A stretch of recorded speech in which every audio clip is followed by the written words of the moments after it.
Have you ever wondered what happens when one of the biggest names in American telecom lets your personal data spill out? Not just once, but twice.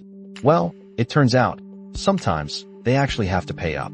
For millions of you who have ever been an AT&T customer, a new development means you might finally see some compensation for those massive data breaches that made headlines recently. On August 4th, Kroll Settlement Administration, the firm handling this enormous payout, officially opened the claim process for a $177 million settlement. This is real money, designed to resolve 2 class action lawsuits linked to those notorious data leaks. If your personal information was compromised in either incident, now is your chance to potentially put some cash back into your own pocket, even if your relationship with AT&T ended years ago. You see, AT&T confirmed these 2 significant data breaches just last year. We learned about the first one in March, and then a second one in July. The first breach, which reportedly began all the way back in 2019, was a doozy. It exposed sensitive data like names, social security numbers, and dates of birth for about 7.6 million current customers and a staggering 65.4 million former account holders.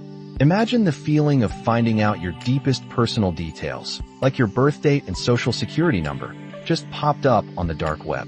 That's exactly what happened here, and it sparked an investigation that eventually confirmed the scope of the exposure. Then, the second breach hit in April 2024. This one was different, impacting nearly all of AT&T's U.S. cellular customers, roughly 109 million people. A hacker breached Snowflake, an AT&T cloud storage provider, gaining access to 2022 call and text records. Now, AT&T stressed that no names were directly attached to this stolen data, but the sheer scale of it feels almost unbelievable. It's like someone got hold of the entire phone book for the country, then figured out everyone's calling patterns. 2 people were even arrested in connection with that breach. These incidents, as you can probably guess, ignited a firestorm of class action lawsuits, all alleging that AT&T simply failed to protect its customers' data adequately. Interestingly, AT&T continues to deny responsibility for these criminal acts, even as they work towards this massive settlement. So, who qualifies for a piece of this $177 million pie? Well, if you were a current or former AT&T customer whose data was accessed in either of these breaches, you are eligible. You should receive a notice about it, either by email or a physical letter. When it comes to the payouts, the settlement prioritizes larger sums for customers who can prove they suffered direct damages as a result of the leaks. For instance, if you were part of the 2019 breach and can show documented damages, you could receive up to $5,000. For the more recent Snowflake breach, the maximum is $2,500. If you were unlucky enough to be affected by both, you could potentially claim up to $7,500. After those more significant claims are paid out, whatever remains of the $177 million will be dispersed to everyone else whose data was exposed, even without proof of specific damages. The exact amount for those general claims remains uncertain, as it depends on how many people prove higher damages. Filing a claim is straightforward. Kroll Settlement Administration has set up a website, telecomdatasettlement.com. Once there, you simply click on Submit Claim.